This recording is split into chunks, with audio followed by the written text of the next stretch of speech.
Bismillahirrahmanirrahim. Assalamualaikum warahmatullahi wabarakatuh. Selamat datang di tutorial praktikum teknologi sediaan liquid dan semi solid dengan judul emulsi bersama saya apoteker Cynthia. Pada resep emulsi berikut ini ya, kita akan membuat emulsi minyak ikan. Di mana resepnya itu ada minyak ikan 50 gram, kemudian ada PGA 15 gram, gliserin 5 gram, aqua 37,5, oleum sinamonnya 4 tetes, kemudian misofak emulsi, signa 1 dd CTH 1, dan ini dari resep yang ada dimintanya dain di medio atau diminta dibuat setengahnya. Pro-nya untuk pasien atas nama Lydia ya. Di sini terlihat ada fase minyaknya adalah minyak ikan ya, kemudian ada emulgatornya menggunakan PGA ya. Kemudian ada fase airnya. Nah, jadi kita akan menggabungkan antara fase minyak dan fase air dengan nanti ada bantuan emulgatornya yaitu PGA ya. Nah, dari resep ini yang pertama kali kita lakukan itu adalah kita harus screening resepnya dulu ya. Screening resep sekali lagi ada 3, ada administrasi, farmasetis, dan klinis. Untuk screening administrasi di resep tersebut nampak bahwa hanya ada tempatnya tapi tidak ada tanggal resepnya. Maka kita usul tanyakan tanggal resepnya, misalkan tanggal 13 April 2022. Kemudian dari segi legalitas juga di sini tidak ada paraf dokternya ya, maka kita usul konfirmasi ke dokter untuk dimintakan parafnya kalau memang benar itu dibuat oleh si dokternya. Kemudian di sini juga tidak ada usia pasien ya. Maka di sini kita usulnya adalah tanyakan ke pasien ya. Misalkan setelah dikonfirmasi umur pasien adalah 20 tahun. Kemudian screening farmasetisnya di sini kita akan membuat korpus emulsi ya dari minyak ikan dan PGA ya. Jadi kita nanti ini akan membuat dengan cara dengan cara kering ya. Kemudian nanti kan membuatnya itu kan ada gom basah, ada gom kering ya. Nah, ini kita akan membuatnya dengan cara kering. Kemudian farmasetis yang kedua adalah kita membuatnya itu setengah resep karena di situ ada tulisan DID ya. Di sini ya ada DID-nya, maka kita akan membuat setengahnya. Maka karena dibuat setengahnya, kita akan membuat kopi resep. Kemudian screening yang ketiga adalah screening klinis. Silakan kalian cari tahu khasiat dari emulsi yang akan kita buat ini apa ya, silakan nanti diisi. Nah, dalam resep ini kita tidak perlu menghitung dosis maksimumnya karena resepnya tidak memiliki dosis maksimum.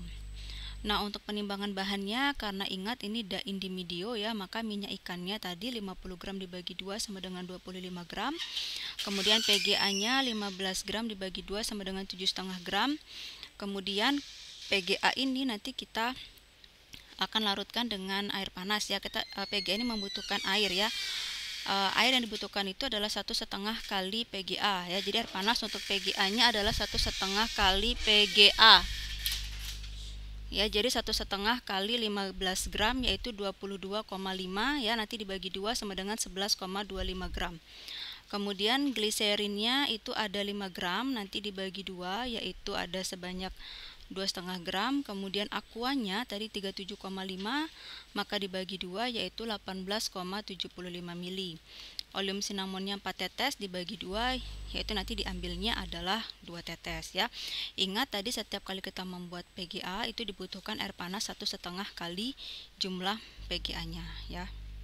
Cara kerjanya nanti kita timbang dulu minyak ikannya ya, kemudian bisa menggunakan cawan porselin ya, kemudian disisihkan dulu. Kemudian kita buat korpus emulsinya dengan cara ya, masukkan minyak ke dalam mortir yang kering, pastikan mortirnya kering ya. Kemudian kita masukkan PGA yang sudah ditimbang ya. Kemudian kita aduk atau homogen. Jadi di dalam mortir itu ada minyak dan PGA-nya. Kemudian setelah homogen kita siapkan air panas tadi sebanyak 1,5 kali PGA ya. Air panas ini dituang ke dalam mortir sekaligus, kemudian diaduk cepat ya. Diaduk cepat sampai terbentuk korpus emulsi ya, seperti lendir gitu ya. Kemudian jika sudah terbentuk korpus emulsi dan sudah homogen, kemudian kita tambahkan gliserin, aduk lagi atau homogen. Kemudian kita tambahkan sisa air sedikit demi sedikit ya, masukkan dalam botol. Kemudian setelah dimasukkan ke dalam botol ya, sediaannya ini kalau misalkan nanti di mortir ada yang tersisa itu nanti bisa dibilas dengan sisa airnya sedikit demi sedikit ya. Jadi tuang ke dalam botol, kemudian kalau ada yang nempel di mortir itu dibilas pakai airnya ya, air yang tersisa tadi 18,75 sekian ya. Kemudian tuang lagi ke botol, begitu seterusnya sampai mortir dan stempernya itu bersih. Kemudian setelah masuk semua ke dalam botol, baru kita teteskan oleum cinnamonnya tadi sebanyak 2 tetes. Kemudian kita tutup botolnya dan berikan etiket warna putih ya. Ingat, ini obat minum, terlihat dari signanya 1DD 1CTH ya. Artinya di dalam etiket tuliskan ya 1 kali sehari 1 sendok teh dalam kurung 5 mili ya. Jangan lupa karena ini emulsi maka tambahkan tulisan kocok dahulu ya. Etiketnya silakan kalian bikin etiket putih ya, jangan etiket yang lain-lain. Pastikan nama pasiennya itu adalah Lydia ya. Kemudian tadi jangan lupa tambahkan tulisan kocok dahulu. Dan karena resepnya ini DID ya, diminta ambil setengahnya, maka kalian harus bikin kopi resep. Dan di bawah kopi resepnya itu nanti di bawah tulisan di bawah resepnya itu ya, tuliskan date setengah ya. Jangan lupa harus ada date setengahnya ya. Wadahnya nanti menggunakan botol. Baik, demikian penjelasan dari tutorial praktikum ketiga ini ya. Jika ada pertanyaan silahkan tulis di kolom komen Google Classroom. Terima kasih banyak. Wassalamualaikum warahmatullahi wabarakatuh.